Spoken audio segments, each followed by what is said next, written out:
again to another edition of Children's Clinic, an informative and educative health children's magazine program, where we take a look at issues surrounding the health of babies. And so, as usual today, I will be linking up with another head of medical practitioner who will be telling us what to do when we're talking about pneumonia in babies. I'm sure that a lot of us get confused when we talk about pneumonia in babies. Some of us feel it is when the child has cold. Some of us feel well, it is when the child has some cough. Well, today we get to know from the health expert on the show. And I'm happy today to introduce Dr. Oyenusi Elizabeth, who is a lecturer in the College of Medicine. She's also a consultant pediatrician, Lagos University Teaching Hospital. Doctor, thank you for joining us again on the show today. Thank you for having me. All right, now let's go straight to the topic of discuss today, talking about pneumonia in babies. Let's start from knowing what pneumonia is before we talk about what it is in babies. What is pneumonia? Okay. Pneumonia is infection of the lungs, putting it simply. And when it occurs in children, especially in children less than 5 years of age, if it's not recognized early and treated well, it can lead to complications because the infection can spread to their brain. The infections can make their heart to fail, and ultimately they might die from not being able to breathe well, because we all need oxygen to survive and be alive. All right, Doctor. This is very alarming as well, because one would think pneumonia shouldn't lead to death, but now they have said it is very dangerous, which means that parents should be very, very careful when the child have this. Now, okay, how do we? What are the causes of pneumonia in children? Pneumonia in children can be caused by different organisms. It can be caused by bacteria. It can be caused by germs that we call viruses. It can also be caused by fungi. Although fungi is not very common except in children who are already very ill or their immunity is compromised, when we say immunocompromised children. But the bacteria and the viral causes of pneumonia are very common. The bacteria we talk about are things like Haemophilus influenza B, pneumococcus, strep pneumonia is commonly called pneumococcus, and sometimes dangerous organisms as well, like Staphylococcus, can also cause pneumonia. So how do you, as a parent or as a mother, recognize this is pneumonia in my baby? Okay.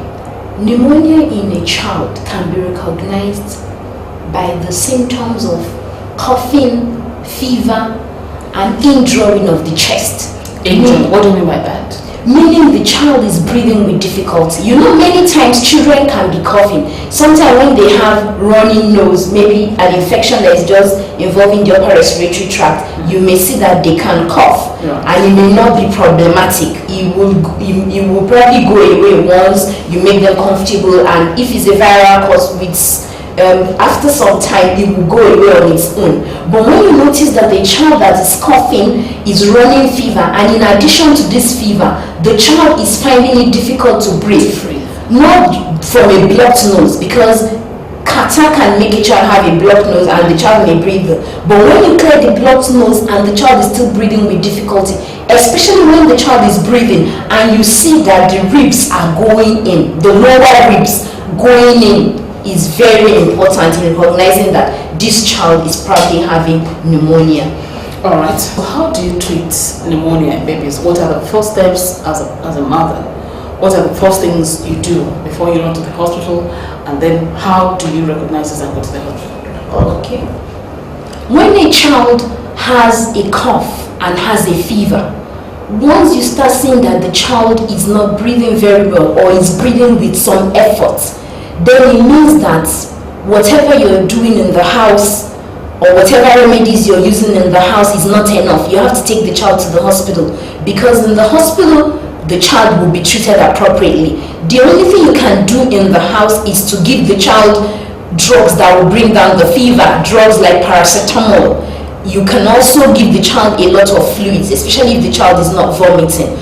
But the most important thing is taking the child to the hospital, because in the hospital, the child will be investigated. The child may need to do a chest x-ray, because sometimes when the doctor examines the child, the doctor may feel that this pneumonia has become complicated, and x-ray will show whether there are those complications, like if the fluid has accumulated in the child's chest and may need to be removed.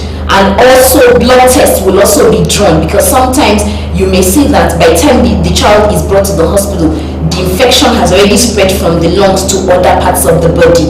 What we call that sepsis. So the child will need to be investigated and drugs will be given. Most times we may need to give the child drugs by vein for some time before sending the child home to continue with antibiotics by mouth. But what do you say to situation where you have parents who say that the first thing to do is to make sure you wrap up the baby so that the baby is not exposed to too much fresh air? What do you say to that? Fresh air is not what will, exposing the child to fresh air or a lot of cold, has not been shown to be what causes pneumonia. Okay. Pneumonia is gotten from the air. The bacteria are in the air and the child breathes it in. I've seen a situation where many mothers overwrap children, making them to even have high fever from the overwrapping, making them to have body rashes. And some other times mothers worry about the top of the head, the anterior frontal, and they put all sorts of things there. Sometimes we've seen that they put dangerous things that even cause damage for the baby. Wrapping a baby, maybe a newborn baby, when there's cold, is just to make the baby not to lose heat. Because if the baby is losing heat, the baby won't be able to put on weight enough. Right. But it is not exposing a baby that causes pneumonia. Or wrapping him up that stops the yes. Okay. What will stop pneumonia is, I talked about the causes. Right. Pneumococcus and Haemophilus influenza B are very important organisms that cause pneumonia in children. Luckily, in the program of immunization for children, those are there. Hib is part of the pentavalent vaccine we give children now at 6 weeks, 10 weeks, and 14 weeks. And it's very important that every baby gets that. And it's free. Pneumococcus vaccination is also available. Presently, it's available at a cost. Some private hospitals have it, even some public hospitals have it. But the government is working together with the Pediatric Association of Nigeria. We are advocating that pneumococcus vaccine should be incorporated into the national program of immunization so that babies can get it free of charge like the other immunizations do, so that we prevent these common causes of pneumonia. And also exclusive breastfeeding and breastfeeding a child well into the second year of life is another factor that is very important in the second year. Yes, into the second year. Okay. Not just 1 year. Not 1 year. Not 9 months. Not 9 months. 2 into the second year. Yes. Okay. Because when a baby takes the mother's breast milk, the mother's breast milk has antibodies which the mother has already formed to the diseases in the environment, like respiratory infections, which will protect the baby until the baby develops his or her own immunity. Okay. So breastfeeding is very important. And then you also talked about immunization as well. Immunization the child will have. And of course, we try to prevent overcrowding, because sometimes you find out that is when babies start going to daycare centers, crèches, if it's too overcrowded, and then they can get the organism from another, because as I said, it's in the air and everyone is breathing air. Alright, in case you're just joining us, we're taking a look at the issue of pneumonia in children, and then on set we have Dr. Oyunisi Elizabeth, who is taking us through. Now, Dr. Oyunisi, let's talk about the complications of pneumonia in children, if not early treated, or even if it is treated. Let's talk about the complications of pneumonia. It is important to treat pneumonia promptly in the hospital, because if it's not treated on time, the infection can spread to other parts of the body, like the brain, like the bloodstream, and cause what we call sepsis, which can make a child to develop other complications and may even die. Also, sometimes fluid or pus may accumulate in the chest and the child will be breathing with difficulty. And Also, the heart may fail. We call that heart failure. If pneumonia, especially in younger children, if it's not treated on time, can make children to have heart failure. And ultimately, if this is not treated and managed, the child can actually die, which we don't want. Learning that children can even have heart failure. People think it's only adults that have heart failure. Alright, so in essence you're saying that I've gone away with a few things. Immunization is very important. Breastfeeding is also very important, even to the 2nd year. And also that we should avoid overcrowded places for children. Alright, and your last word before we leave today on the show. Pneumonia can be recognized by fever, cough, and difficulty in breathing, and the child should be taken to a health facility on time so that complications do not set in. Alright, thank you very much, Dr. Eunice, for part of the show. We appreciate it. We hope to see you some other time. Thank you very much. Well, we're wrapping it up here on Children's Clinic today. We just spoke about pneumonia in children, and I'm sure you've been informed. I have been informed.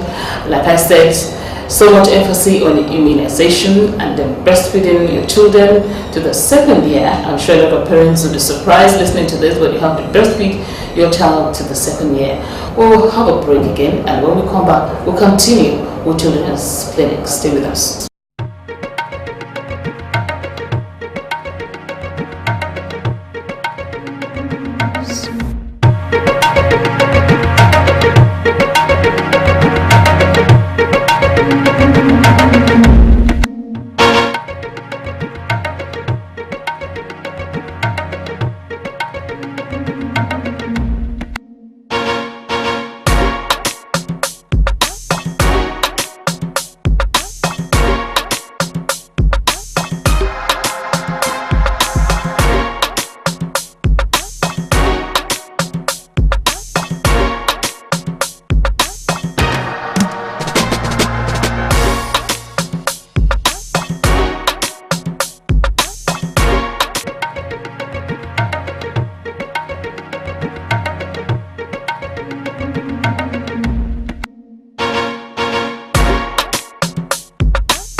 Alright, the program is still Children's Clinic, and we've been educated, I believe. I'm getting educated, and I hope you also doing that. Well, again, we're still talking about pneumonia in babies, in case you're just joining us. It is a health magazine program targeted toward talking about the health needs of children.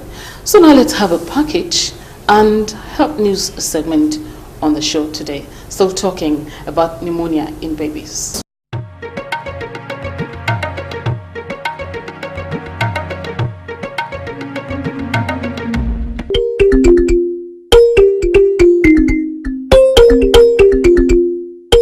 Pneumonia is an acute infection of the lungs. Pneumonia is particularly dangerous for babies, young children and the elderly.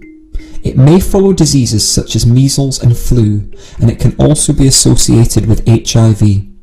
A child who is coughing or has difficulty breathing may have pneumonia. So how do you assess the coughing child or child with breathing difficulties? Even if the child's mother says the child has no symptoms, you must check the child. Firstly, observe for fast breathing. Count the breaths in 1 minute. In children aged 2 months to 12 months, the child has fast breathing if it's 50 breaths or more per minute. In children aged 12 months to 5 years, it is considered fast if it is 40 breaths or more per minute. Look for chest indrawing. In a child aged 2 months up to 5 years, if chest indrawing is clearly visible and present at the time during an examination, it is a sign of severe pneumonia or very severe illness.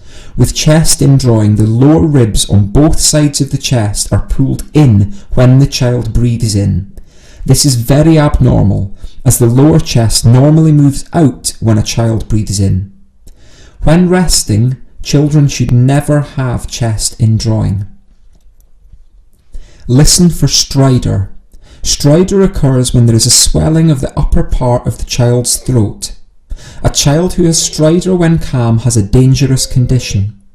Listen for stridor when the child breathes in. Put your ear near the child's mouth because stridor can be difficult to hear.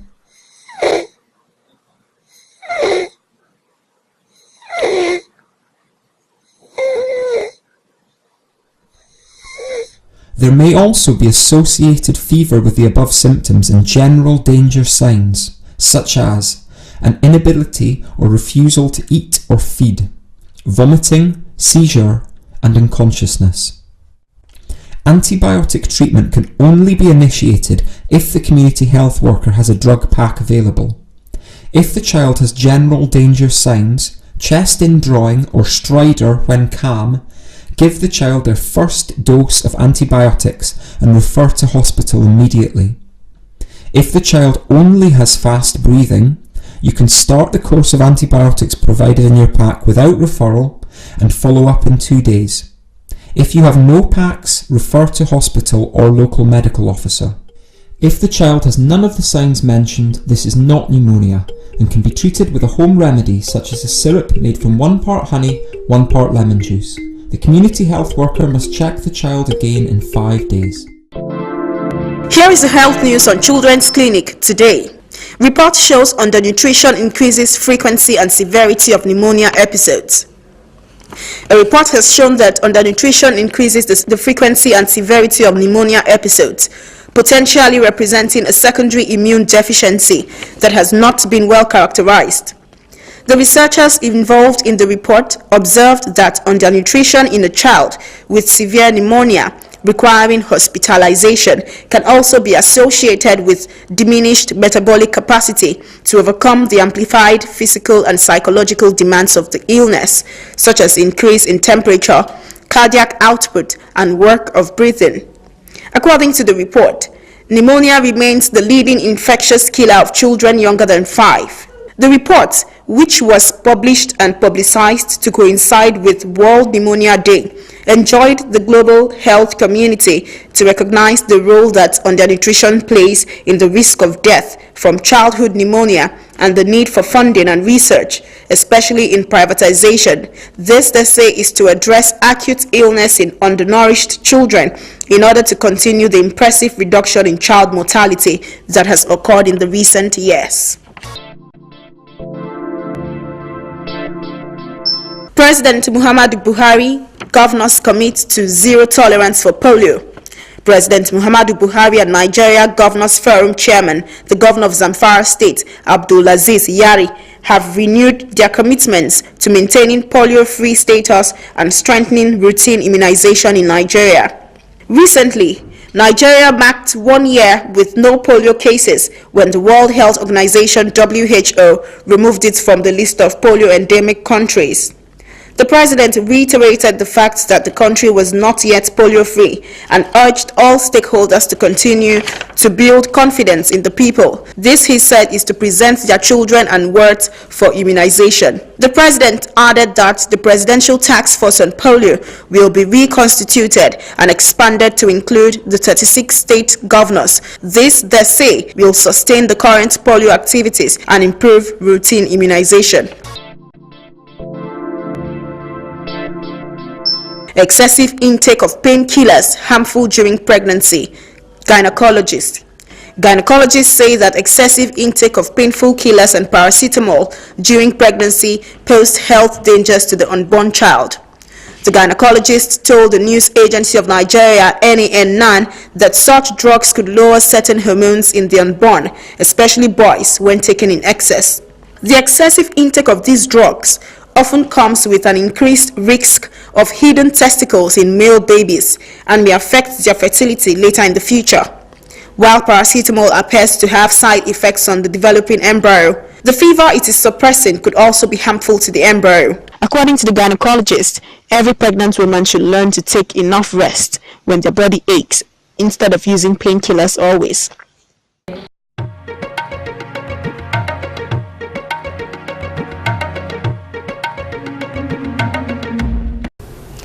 Alright, I'm sure you have gained tremendously on the show, and pneumonia in babies, like you've heard, is a very, very serious ailment. And so as parents, you have to be very, very vigilant and take the utmost care of your children. At the slightest observation of all of these challenges that have been enumerated on the show, off to the clinic you go. And remember, do not do self-medication. It is very, very dangerous for you, particularly for babies.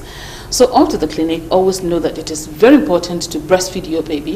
It is also important to immunize your babies, and of course make your doctor your friend. I'll be back again next week to treat yet another ailment on the show. The program is Children's Clinic. Join me again next week. Bye-bye.